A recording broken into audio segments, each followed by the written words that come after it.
Apa khabar semua? Korang tengok tak F1 baru ni?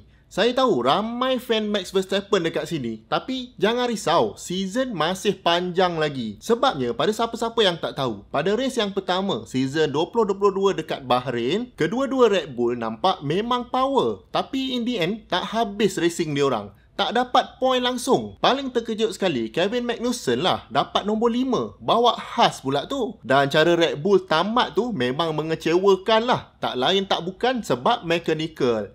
Pendek kata reliability issue lah ni. Masalahnya tinggal 4 lap macam tu je lagi nak habis. Max punya kereta out. Dan dekat final lap pula, kereta Perez pula yang out. Yang Max punya kereta tu memang dah lama dia komplain ada problem dekat steering. Tapi somehow team dia tak nampak problem tu. Kereta F1 ni kalau ada isu macam ni, biasanya walaupun isu tu mula-mula kecil, tapi lama-lama mesti dia melarat. Perez pula memang maintainnya dari awal, boleh kata dia race sorang-sorang je. Awal-awal je lah, start dia tak berapa cantik, tapi lepas tu dia ada fight sikit lah dengan Hamilton. Tapi Mercedes memang tak ada pace, jadi kejap je dia potong balik Hamilton. Nanti kita cerita pasal Mercedes. Lepas tu, dia banyaknya sorang-sorang sampailah lap akhir. Kira nasib tak berapa baik lah Perez ni, sebab last lap tu enjin dia buat hal. Jadi Red Bull ni nak kata fail tu, tak lah. Kereta dia memang power, cuma ada reliability issue. Tapi nak tak nak, pujian mesti diberikan kepada tim Ferrari. Lagi-lagi Charles Leclerc. Memang dari pre-season test lagi, memang Ferrari ni selamba je 100 lap ke atas secara konsisten. Lepas tu masa quali, ingatkan Max yang dapat pole, tapi rupanya Leclerc yang dapat. Dan bila turn 1 dekat Bahrain tu, saya bayangkan Max akan guna slipstream kereta depan untuk force Leclerc buat mistake. Tapi pace Ferrari memang jauh ke depan. Max memang tak dapat challenge langsung. Cuma lepas first pit stop tu, nampak macam Max dah boleh undercut, tapi Leclerc keluar ngam-ngam je dekat depan Max. Ada jugalah Max potong sebelum turn 1, tapi sampai turn 4 je, mesti Leclerc dah dekat depan balik. Leclerc pun bijak tau. Bila Max potong je, dia akan break awal sikit sebelum turn 1 tu supaya dia dapat DRS. Jadi bila dia dapat DRS tu, bolehlah dia potong balik Max. Saya ingat 3-4 kali juga dia orang switch position. Memang shock lah tengok. Tapi lepas tu tayar Max dah tak boleh handle lagi. Dia lock up dekat turn 1. Tayar pun dah flat spotted dan lepas tu dia manage race untuk nombor 2 je lah.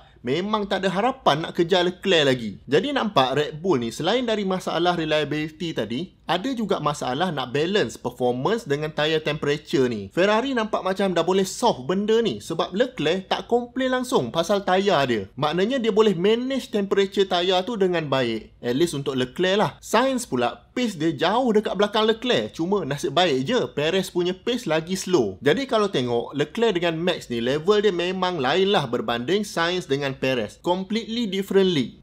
Mercedes pula macam mana?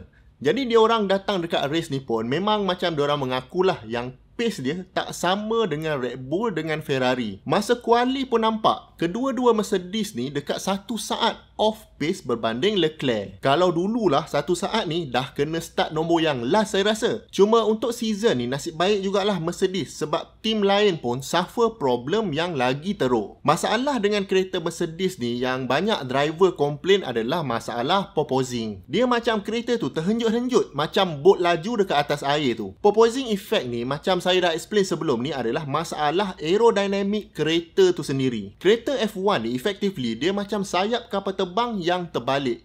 Instead of terbang ke atas, sayap ni tekan bagi kereta ke bawah supaya dapat corner dengan sangat laju. Cuma bila kereta ni rendah sangat, bila dia laju, wing ni dia akan stall dan downforce akan tiba-tiba hilang. Lepas tu dia datang balik, lepas tu dia hilang. Lepas tu dia datang balik, lepas tu dia hilang. Jadi kesan dia kereta ni terhenjut-henjut. Bila kereta macam ni, driver memang susah nak judge level grip yang kereta tu ada. Jadi nak brake pun tak efektif, nak corner pun tak confident, takut tak ada grip. Dan kesan dia orang kena brake awal sikit bila masuk corner dan tak boleh nak get on the throttle awal sangat bila keluar corner. Kata driver Mercedes ni, diorang bukan hilang masa setakat dekat corner saja, tapi dekat straight line speed pun diorang hilang masa juga. Jadi dekat mana-mana pun hilang masa. Memang kereta jadi tak kompetitif. Jadi Mercedes ni target dia nak habiskan race 5-6 je lah. Cuma nasib diorang baik, dekat hujung race tu, Max dengan Perez out. Jadi Hamilton dapat nombor 3 dan Russell dapat nombor 4. Merasalah Hamilton naik podium. Tapi diorang pun sedar benda tu nasib baik je. Jadi nak tak nak seminggu ni diorang akan kerja gila-gila lah. Sebab next week ada lagi race. Memang tak sempat rehat. Dan sebab pasal Russell pula, dia mungkin boleh berpuas hati kot dapat nombor 4. Sebab masa quali tu, dia dapat nombor 9 je. Sebabnya masa qualification dekat turn 1 tu dia ada buat mistake. Tapi start nombor 9, habis nombor 4, okey lah tu. Sebelum ni naik Williams, dia tak merasa kompetitif yang macam ni. Tapi saya kesian jugalah dekat dia. Ingatkan masuk Mercedes, kereta boleh menang. Sekali kereta pula tengah ada problem. Tapi tak apalah, still ada masa kan. Baru first race.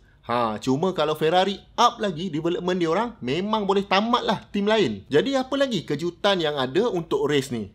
Kevin Magnussen yang baru je return ke F1 lebih kurang 3 minggu je sebelum start season, dia boleh dapat nombor 5 dekat belakang Russell. Memang satu benda yang mengejutkan lah. Sebab Haas ni season lepas memang banyak problem. Tak boleh settle problem dia ni. Memang duduk belakang je lah, lumba dengan Williams. Tapi tiba-tiba season ni diorang mengganas pula. Masa testing dengan praktis lagi, saya dah perasan. Tapi tak sangka sampai race pun diorang boleh carry pace macam ni. Mesti happy lah Kevin Magnussen ni. Korang rasa Haas boleh maintain tak momentum ni? Cuba komen dekat bawah. Lagi result yang mengejutkan adalah Bottas dapat nombor 6. Bawa Alfa Romeo tu, bukan bawa Mercedes. Memang power. Rasanya Bottas jauh lagi happy lah sekarang ni daripada dulu dekat Mercedes. Sebab dia macam jadi wingman Hamilton sejak dari awal lagi dia join Mercedes. Tapi sekarang dah tak ada apa-apa pressure lagi. Bottas pun masa start racing tu dia drop banyak juga, tapi somehow dia boleh potong ramai orang untuk naik habis dekat nombor 6. Jadi memang layak lah nombor 6 tu untuk dia. Dan lagi best sebenarnya adalah dia punya teammate lah, pelumba yang pertama dari China iaitu Guan Yu Zhao. Qualifying dia biasa-biasa je nombor 15, tapi boleh habis nombor 10. Walaupun korang rasa nombor 10 je kan, bukan menang pun. Tapi untuk someone yang first time race F1, dapat point, dapat potong-potong orang, memang satu opening yang best lah untuk Zhao ni. Kita tengok macam mana progression dia nanti. Adakah dia akan jadi champion atau biasa-biasa je nanti. Jadi kalau ada tim yang kita tak expect boleh naik, dia tiba-tiba naik, mesti akan ada tim yang kita tak expect turun, tiba-tiba dia turun. Dan unfortunately, tim ni tak lain tak bukan adalah tim McLaren lah. Diorang ni menang tempat keempat Constructor Championship tahun 2021. Betul-betul dekat belakang Ferrari. Jadi kesian diorang tahu ni sebab Ferrari naik, dia pula mengundur. Habis pun dapat P14 dengan P15. Belakang dia orang tinggal Latifi dengan Hülkenberg je. Yang lain semua kereta rosak. Jadi kalau Norris dengan Ricardo ni dua-dua dekat last, maknanya memang kereta punya problem lah, bukannya driver.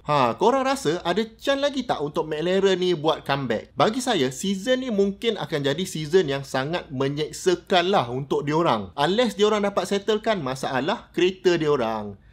Korang rasa tim mana yang akan menang season ni? Jangan lupa tinggalkan komen anda di bawah. Dan kalau anda dapat belajar something dari video ni, saya hargai sangat kalau anda dapat bantu channel ni dengan 2 klik. Klik butang like dan klik butang subscribe. Dan kalau korang nak tahu fakta-fakta menarik macam apakah 5 kenderaan terbesar manusia pernah buat, jemput klik video dekat sini. Jumpa lagi di video yang akan datang. Assalamualaikum.